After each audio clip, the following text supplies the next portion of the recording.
बिस्मिल्लाहिर्रहमानिर्रहीम। बहुत शुक्रिया आप सब दोस्तों का, मीडिया के साथियों का, पार्टी कारकुनों का। आज हम अपने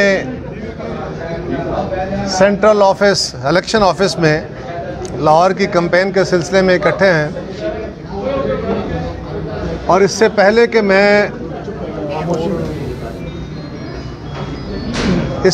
कि मैं आज की सूरत हाल पे कुछ अर्ज़ करूं, मैं समझता हूं कि मैं पहले इलेक्शन कमीशन से गुजारिश कर लूं। जब से ये इलेक्शन शुरू हुआ है,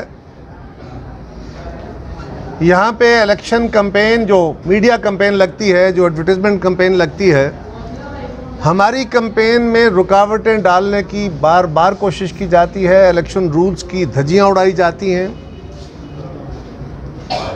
इलेक्शन कैंपेन सारी जमातें लगाती हैं, लेकिन पीपल्स पार्टी की कैंपेन को टीएमए की तरफ से या जो लोकल अथॉरिटीज़ हैं उनकी तरफ से बार बार हमारी कैंपेन उतारी जाती है। ये एक हक है किसी सियासी जमात का कि वह लोगों तक अप्रोच करने के लिए अपना मैनिफेस्टो, अपना झंडा, अपनी लीडरशिप के जो बैनर्स हैं वो आवेज़ा करे। और हम बिल्कुल कानून के दायरे में रह के अपनी कैंपेन कर रहे हैं। लेकिन एक साबका हुक्मरान जमात है और एक मौजूदा हुक्मरान जमात है, उन दोनों की कैंपेन्स जो हैं वो बड़े वाज़े और विजिबली नज़र आ रही हैं। हमने बारहा कम से कम 2 दफ़ा तो इलेक्शन कमीशन को इन राइटिंग इन्फॉर्म किया है। इलेक्शन कमीशन ने जहाँ पे डस्का में और बाकी जगहों पे इलेक्शन की धांधलियों को, इस सारे अमल को बेनकाब किया है। हमें तवक्को है कि अब भी वो हुक्मरान जमात के या किसी दीगर ग्रुप के वो तमाम हथकंडे जो फेयर एंड फ्री इलेक्शन के रास्ते में रुकावट बनते हैं उनको रोकेंगे। और दूसरा, पीटीआई के उम्मीदवार की तरफ से इस वक्त मीडिया के ऊपर आया है कि उन्होंने कई जगहों पे डेवलपमेंट के कामों की इफ्तिताहियां भी लगाई हैं, इफ्तिताह किए हैं, जो कि सीरियस ब्रीच है। हमने इसके लिए भी इलेक्शन कमीशन से गुजारिश की है, इन राइटिंग एप्लीकेशन दी है। हमें तवक्को है कि इस पे फौरी एक्शन होगा। मैं चीफ इलेक्शन कमिश्नर साहब से गुजारिश करूंगा कि अगर फौरी एक्शन करना, अब पछताए क्या हो जब चिड़ियाँ चुग गई खेत वाला मामला होगा। तो ये 2 बातें गुजारिश करने के बाद मैं अपने पाकिस्तान पीपल्स पार्टी के तंजीमी अहदेदारान, पार्टी ऑफिस होल्डर्स, पार्टी के कारकुनान को मुबारकबाद देता हूँ कि आपने लाहौर शहर में जो एक ज़िमनी इलेक्शन, आम तौर पे ज़िमनी इलेक्शन में इतनी जान नहीं हुआ करती, लेकिन आपने ज़िमनी इलेक्शन में जो जान डाली है और जिस तरह इस सारे माहौल को लेके चले हैं, आप सब मुबारकबाद के मुस्तहिक हैं। मैं आपको सलाम करता हूं। और इंशाअल्लाह ताला जो लोग कहते थे ना कि पीपल्स पार्टी पंजाब में कमज़ोर हो गई है, आपने 5 दिसंबर को उनको जवाब देना है और मुंह तोड़ जवाब देना है। और इंशाअल्लाह ताला हम 5 दिसंबर को सुरखरू होंगे। इस वक्त दिन ब दिन जूं जूं इलेक्शन की फ़िज़ा आगे चल रही है, माहौल गर्म होता जा रहा है। एक पाकिस्तान बदलने चले थे, पाकिस्तान के लोगों की ज़िंदगियों में आगे लगा दी हैं। और आज कोई तबका ऐसा नहीं है जो इमरान खान साहब आपके बारे में कोई नेक जज्बा रखता हो। हर तबका फ़िक्र आपके लिए वही ज़बान और वही बातें कर रहा है जो आप अपोजिशन में होते हुए हुकूमत के लिए कहते थे। मेरा कहना मुनासिब नहीं है, वो वही लफ्ज़ इस्तेमाल करते हैं और वही ज़बान इस्तेमाल करते हैं जो आप इस्तेमाल किया करते थे। आज महंगाई है, आज बेरोज़गारी है, आज लॉलेसनेस है, आज दहशत गर्दों के साथ मुज़ाकरात हैं। और हम हैरान हैं कि जो हुक्मरान है वो आज, वो कहते ना साढ़े पंजाबी के जाते नहीं कोड़ कर ली तो शतीरां नूं जफे, वो आज का हुक्मरान अपने आप को देखे तो सही। जब हर तरफ से मायूस हुआ तो आज मदीने की रियासत के नारे लगाने लग पड़ा। मदीने की रियासत पे हम सब, हमारे बच्चे, हमारी नस्लें कुर्बान। तुम्हें क्या पता है मदीने की रियासत क्या है, उसकी बुनियाद क्या है? आज पाकिस्तान के अंदर पहले ही इस मजहबी इंतहा पसंदी की आग लगी है, ये उसको अपने रंग में इस्तेमाल करना शुरू हो गए हैं। ये ज़ियाउल हक 2 बनने की कोशिश है। वो भी आया था इस्लामी निज़ाम के नाम पे। हम आपके इस अमल की, मदीने की रियासत एक मुक़द्दस, पाकिस्तान नहीं मुसलमानों के, दुनिया भर के मुसलमानों के लिए, बल्कि दुनिया के इंसानों के लिए एक मिसाली निज़ाम था, एक मिसाली रियासत थी। हमें वाज़ेह तौर पे ये फ़ैसला देना होगा और लाहौर के लोगों को बताना होगा कि ये जेल साजियाँ नहीं चलेंगी। और आज हर बंदे के घर में भूख है, बच्चे बिलखते हैं तो वालिदैन क्या करें? मज़दूर अगर कोई बात करता है, एहतजाज करता है, तो उसके ऊपर खान साहब फरमाते हैं कि घबराना नहीं और परेशान नहीं होना और दुख नहीं करना और गुस्सा नहीं करना। और हमारा शायर है कैसर मेराज, उसने क्या खूब लिखा है कि महंगाई ते दुख ना लगे जे बच्चियां नू भुख ना लगे। हमें समझ नहीं आती कि ये हुक्मरान चाहते क्या हैं। बार बार मिसालें देते हैं, वो जी दुनिया में तेल बड़ा महंगा हो गया, इंडिया में तेल बड़ा महंगा हो गया। 15-20 दिन पहले या 25 दिन पहले इंडिया में तेल 111 रुपये लीटर था, पाकिस्तान में 126-27 रुपये लीटर था, बल्कि इससे ज़्यादा था। हिंदुस्तान ने पिछले 20 दिन के अंदर तेल की कीमतों में, पेट्रोल की कीमतों में, बम्बई में 10 रुपये लीटर कमी की है। इन्होंने 10 रुपये लीटर इजाफा किया है। तेल की कीमतें आलमी मंडी में 84 साढ़े $84 से $80 बैरल आ गई हैं, बल्कि अब उससे भी नीचे आई हैं।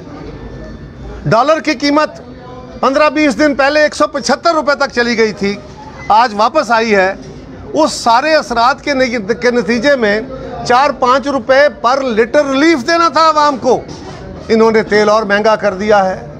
कहते हैं चीनी महंगी हो गई है, आलमी बड़े हालात ख़राब हैं। ओ भाई, चीनी तो मुल्क के अंदर कहते हैं ना वाफर है, और ये चीनी वो है जो पिछले सीज़न में पैदा, अभी तो हमारी क्रशिंग शुरू नहीं हुई, जो पिछले साल में चीनी पैदा हुई थी। और पिछले साल पैदा होने वाली चीनी को हुकूमत ने कहा था 75 रुपये लीटर फ़रोख्त होनी चाहिए, 75 रुपये किलो या 70 रुपये किलो। आज वो 150 रुपये बिक रही है। इसमें कौन सी न्यूक्लियर साइंस आ गई है? इसमें कौन सा इंपोर्ट का या आलमी मंडी का रोल आ गया है? इसमें कहाँ से डॉलर का इशू आ गया है? ये तो पाकिस्तानी रुपए में बनी हुई चीनी पाकिस्तान के अंदर मौजूद है, आपके दावे के मुताबिक शॉर्टेज नहीं है। तो फिर किस वजह से, सिवाय इस हुकूमत की नालायकी के? इसी तरह आटा है, गंदम का रेट हुकूमत ने मुकर्रर कर दिया। जिस रेट पे हुकूमत ने मुकर्रर किया, ये कहते थे हम तो 1200 का या 1000 रुपये का थैला बेचेंगे, हम इंश्योर करेंगे। आज अगर उसका रेट बढ़ गया है तो कौम को ये बताओ तो सही, इसमें डॉलर का रेट कहाँ आ गया? इसमें कौन सी आलमी मार्केट में उतार चढ़ाव की बातें हो गई? सरीहन आपकी नाकामियां और नालायकियां हैं। अगर मार्केट में शॉर्टेज हुई है तो किसने दूर करनी है? अगर होल्डिंग हुई है तो किसने दूर करनी है? आज इमरान खान साहब, आप कहते हैं मुझे समझ नहीं आई, एक नया मेरे लिए मसला बना है, मुझे अब समझ सीख रहा हूँ। आपके सीखते सीखते ये कौम पता नहीं किस हालत में चली जाएगी। अब इस मुल्क का सिर्फ एक इलाज है। कल भी मुझे किसी ने पूछा जी, इसी तरह शो में बैठे थे, कि जी आप बताएं, आप एतराज़ तो बड़ा करते हैं, इस वक्त मसाइल का हल क्या है? मैं क्या, मसाइल का हल बड़ा सिंपल है, और वो हल ये है कि इमरान खान से जान छूटे, और कोई हल नहीं है। इस हुकूमत से जान छुड़ाई जाए और पाकिस्तान के अंदर फेयर एंड फ्री इलेक्शन करा के एक नए इंतखाब का डोल डाला जाए। लेकिन क्या करें, हम जब नए इंतखाब की तरफ चलने की बात करते हैं तो हमारे साथी जो हैं, साबिक हुक्मरान, जो अपने आप को लाहौर का बेताज बादशाह कहते हैं, मुस्लिम लीग के लीडर कहते हैं कि हम चाहते हैं कि ये हुकूमत 5 साल पूरे करे। हम कहते हैं कि इस हुकूमत के खिलाफ अदम एतमाद लाते हैं, तो ये कहते हैं कि नहीं, हम तो चाहते हैं 2023 का इंतखाब फेयर एंड फ्री हो जाए। हम कहते हैं कि जब पंजाब की हुकूमत ख़त्म हो गई तो मरकज़ी हुकूमत भी ख़त्म हो जाएगी। तो कहते हैं कि नहीं, हमें तो ये हुकूमतें सूट करती हैं, हम क्यों गिराएं? ठीक है मियाँ नवाज शरीफ साहब, आप जो नारा लेके चले हैं कि वोट को इज्जत दो, हम उसके साथ हैं। हम तो 1967 में इसी नारे की बुनियाद पे हमने इस मुल्क के शहरियों को, यानी वोटर को इज्जत दो और वोट को इज्जत दो का नारा लेके चले थे। आप तो हमेशा उसके खिलाफ रहे। आज आप वोट को इज्जत दो की बातें कर रहे हैं। अगर वोट को इज्जत दो के साथ आप मुखलस हैं, अगर वाकई इस मुल्क में आइन की हुक्मरानी चाहते हैं, तो फिर ये जो बैकडोर राब्ते हैं इनको ख़त्म कराएं और आप अपनी जमात के अंदर तो एक पेज हो जाएं। आपके अंदर जो दो बयानिए चल रहे हैं उसको तो एक पेज पे ले आएं। अपनी जमात को तो अपने नज़रिए से कायल कर लें। ये जो वोट को इज्जत दो का नारा क्या है? सियासत के अंदर मुदाखलत ख़त्म की जाए, उन कुव्वतों उन इदारों के साथ गुफ्तगू बंद की जाए जो रियासत के इदारे हैं लेकिन वो सियासत में मुदाखलत करते हैं। अगर आपके कुछ साथी आपको कह रहे हैं, आपके घर के अंदर से कह रहे हैं कि नहीं हमें बातचीत के दरवाजे बंद नहीं करने चाहिए, किसके साथ? क्या आपने हुकूमत के साथ बातचीत करनी है, अपोजिशन से बातचीत करनी है, या उनसे बातचीत करनी है जिनके खिलाफ वोट को इज्जत दो का नारा लेके चले हैं? तो पहले अपने आप को क्लियर तो करें अवाम के सामने।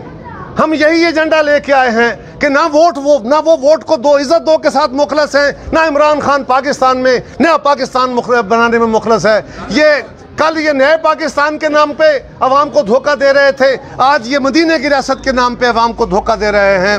कल ज़ियाउल हक ने इस मुल्क के अंदर इस्लामी निज़ाम का नारा लगा के हम पे जबर मुसल्लत किया था, आज इमरान खान आप हम पे मुसल्लत करने लगे हैं। हम सारे अल्लाह और अल्लाह के रसूल को मानने वाले, उनसे मोहब्बत करने वाले हैं, लेकिन अब पाकिस्तान के अवाम आपके इन धोखों में नहीं आएंगे। लाहौर के मेरे गयूर साथियों, मैं इस हल्के की आवाम से आज भी कह रहा हूँ और बार बार कहूँगा कि ये इलेक्शन सिर्फ असलम गिल का या दो कैंडिडेटों का इलेक्शन नहीं है। वैसे तो एक जमात खुद जानबूझ के उसने प्लान करके भागी है, पीटीआई को पता था उसका हाल क्या होना है इलेक्शन कैंपेन में। ये जो उनके बंदे जिनके कागज़ रिजेक्ट हुए हैं वो जानबूझ के कराए गए हैं, वो अकली दलील के साथ हुआ है। लेकिन अब तो पाकिस्तान के लोगों को आपने पैगाम देना है, लाहौर ने पैगाम देना है कि हम ना इमरान खान के धोखे में आएंगे, ना वोट को इज्जत दो के धोखे में आएंगे।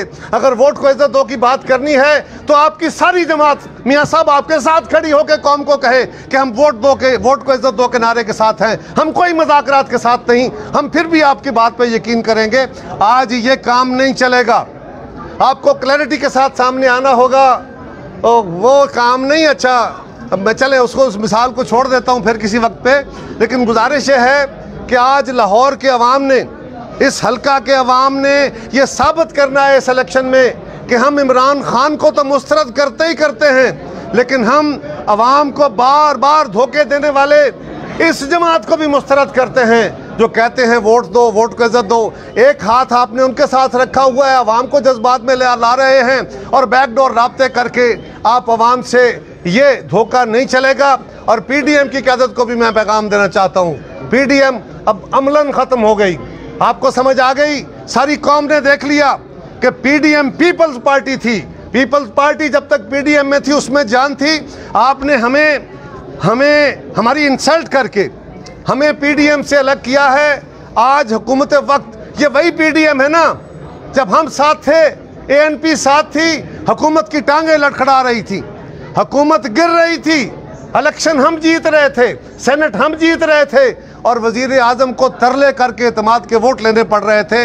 ये हुकूमत अगर मुस्लिम लीग मान जाती तो उसके फौरी बाद पंजाब में एतमाद होता और ये हुकूमत फारग हो जाती। और यही एक वाहिद रास्ता है, इसके अलावा कोई दूसरा रास्ता नहीं है। इसलिए कि अगर ये हुकूमत गिर जाए, नए इंतखाब हों, तो क्या हम मौजूदा इंतखाबी कवानीन के तहत इंतखाब कराएंगे? क्या मौजूदा असलूब के तहत इंतखाब कराएंगे? हम यही कहते थे, जब हम कहते तो बड़े नाराज़ हो जाते हैं हमारे दोस्त कि जी पीपल्स पार्टी कर ले। हम क्या कहते हैं? हम कहते हैं कि हम इन इंतखाबी कवानीन को नहीं मानते, ये अच्छे नहीं हैं, इसके तहत फेयर एंड फ्री इलेक्शन नहीं हो सकते। तो फिर क्या तरीका है? ये हुकूमत जो कानून बनाना चाह रही है वो तो नहीं बनेंगे, ना उसको कोई मानेगा। लेकिन पीपल्स पार्टी का असूल ये है कि इन असम्बलियों में हुकूमत तब्दील की जाए, नए इंतखाबी कवानीन बना के उसमें अमेंडमेंट्स करके इत्तेफाक राय से, अपनी मर्जी से नहीं, ये चोरी डाके से नहीं, ये ईवीएम और दूसरे वोट डाल के जो इलेक्ट्रॉनिक वोट हैं उसके ज़रिए नहीं, बल्कि सब जमातों के इत्तेफाक से ये इंतखाबी कवानीन बनाए जाएँ, इसमें तमाम स्टेक होल्डर ऑन बोर्ड हों और इस मुल्क के अंदर एक फेयर एंड फ्री इलेक्शन कराया जाए। कौम के सामने असल सूरत हाल रखी जाए और फिर उसमें मिल बैठ के फैसले किए जाएं, तब इस मुल्क को इस बहरान से निकाला जा सकता है। कौम ने देख लिया कि ये जो नया बंदा इंस्टॉल हुई थी हुकूमत, जिनको लाया गया था इस नारे पे कि ये बड़े कमाल के लोग हैं, ये आएंगे तो सब कुछ बदल। हम तब भी कहते थे कि आपसे धोखा हो रहा है। आज हमारी बातें छोड़िए, हम 3 साल पहले कहते थे, अब आपने देख लिया। आज ये हुकूमत खुद मुंह बोल के अपनी नाकामियों का एतराफ़ कर रही है और मुस्लिम लीग खुद अपने अंदर तजाद का शिकार है कि वो वोट को इज़्ज़त दो के उस नारे से, आइनी हुक्मरानी के उस तरीक़ाकार से जो नारा लगा के अवाम को तो लेके चलना चाहते हैं, लेकिन अमलन वहाँ पे आपकी सूरत हाल क्या है, ये अवाम इंशाअल्लाह ताला 5 दिसंबर को फ़ैसला देगी और इंशाअल्लाह ताला पीपल्स पार्टी की यहाँ से फतह का आगाज़ होगा और फिर हम पैगाम देंगे पूरे मुल्क, पूरे सूबे को और पूरे मुल्क को, और इंशाअल्लाह ताला अगला इंतखाब जो है फिर वो पीपल्स पार्टी जीत के हम ही हैं। यही चिराग जलेंगे तो रोशनी होगी। ये हम ही हैं, हम ही हैं, ये हम ही हैं। जब पीपल्स पार्टी आती है रोजगार लाती है, जब पीपल्स पार्टी आती है आईनी हुक्मरानी लाती है, जब पीपल्स पार्टी आती है दिफा को मजबूत करती है, जब पीपल्स पार्टी आती है इंतहा पसंदी को कंट्रोल करती है, जब पीपल्स पार्टी आती है इस मुल्क के गरीब और आम आदमी को उसकी हैसियत, उसकी ताकत में इजाफा करती है। और यही एक तरीका, यही एक जमात है, किसी धोखे में नहीं आना। और इंशाअल्लाह ताला लाहौर के इस हल्के के अवाम इसका आगाज़ करेंगे। लाहौर के साथियों को मैं चेयरमैन साहब का भी शुक्रिया अदा करूंगा कि चेयरमैन साहब ने इस हल्के के लिए जनाब असलम गिल साहब की सूरत में एक ऐसे जाले को नॉमिनेट किया है जो हम सब के लिए बाइस तकलीद भी है, बाइस इज़्ज़त भी है। जो जिस दिन से पीपल्स पार्टी के साथ खड़ा हुआ आज तक ना खुद बल्कि पूरा ख़ानदान, एक एक फ़र्द इस जमात के साथ है, इसी का झंडा लेके चल रहा है। और अच्छे वक्त आए, मुश्किल वक्त आए, तकलीफ़ें आई, आसानियाँ आई, बड़े लोगों ने नारे मारे, लेकिन असलम गिल वो जाला है जो अपनी जगह डट के खड़ा रहा। और आज भी मैं आपको लाहौर का दिल, लाहौर का दिल, और मैं इस हल्के के अवाम को और लाहौर को यकीन दिलाता हूँ, मैं चेयरमैन साहब का शुक्रिया अदा करता हूँ कि आपने असलम गिल साहब को लाहौर का सदर बनाया है, इसलिए कि असलम गिल अपने असूल से इन्हिराफ नहीं कर सकता। यही चिराग जलेंगे तो रोशनी होगी। ऐसे ही लोग आगे आएंगे तो पार्टी ठीक होगी। बहुत शुक्रिया।